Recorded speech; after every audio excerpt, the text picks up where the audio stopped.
সকালবেলা সকালবেলা একটু বের হয়ে চায়না চায়না ফিল হচ্ছিল, কারণ এই যে আমার মুখের ভিতরে এখন যে একটা কাঠ দিল আর কি, কাঠ জাতীয় কোন একটা বোনাজি হবে যেটা আমি খাচ্ছি। তোমার এনার্জেটিক হবে মেবি, কারণ শরীরটা মোটামুটি যে ক্লান্তি ছিল, ক্লান্তিটা দূর হয়ে গেল। হ্যালো এভরিওয়ান, সবাইকে শুভ সকাল। এখন আমরা অবস্থান করতেছি চায়না শহরে। চায়না শহরের সুন্দর একটা পরিবেশ, চায়নার রাস্তা।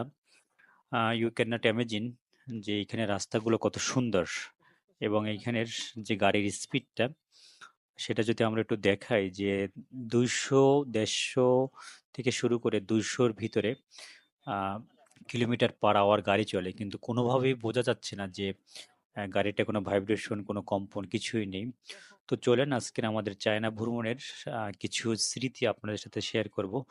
তো লেটস সি, কি সুন্দর রাস্তা, রাস্তার দুপাশে কিন্তু ফুলের গাছ, মনে হয় সবকিছু সাজানো গুছানো। এই ভ্রমণে আমার সাথে রয়েছেন আমার 3জন প্রিয় বন্ধু, বন্ধু সোহেল তুষার, বন্ধু এস এম সুমন মিয়া এবং বন্ধু মফিজুল ইসলাম মিলন।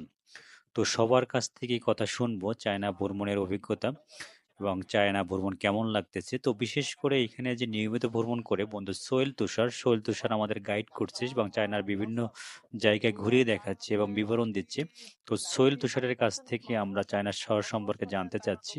তো স্পিকারটা সোহেল তুষারকে দিচ্ছি। বন্ধু Sohel Tushar, please introduce us with China শহর। এগুলো হচ্ছে কি, মানে তুমি দূর থেকে দেখতেছো তো মনে হচ্ছে ছোট এক একটা বিল্ডিং তোমার 75 to 80, মানে হ্যাঁ 75-80 অ্যাভেলেবেল। হ্যাঁ, আর একটা একটা বিল্ডিং এ তোমার মানে মানে একটা এরিয়াতে মিনিমাম 5-6 হাজার ফ্যামিলি থাকে, ফ্যামিলি বসবাস করে।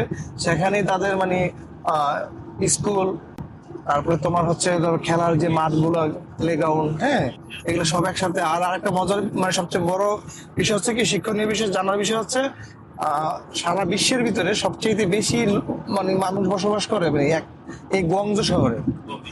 গুয়াংজু শহরে এখানে মানে অনেক ফাঁকা জায়গা দেখবা তুমি, কিন্তু বিল্ডিং গুলো অনেক বেশি, মানে মানে বহুতল হওয়ার কারণে অনেক বেশি মানুষ একসাথে বসবাস করতে পারে। হ্যাঁ তাই। হ্যাঁ, মনে হচ্ছে না যে 110 করে আমাদের ঢাকা শহরে কিন্তু 40-50 সারাই থেকে কিন্তু বের হয়ে যায়। তোমার কালচার পুরো চায়নাতে 95% মানুষ বসবাস করে চায়না দক্ষিণ অঞ্চলে, দক্ষিণ পূর্ব অঞ্চলে। হ্যাঁ, আর বাকি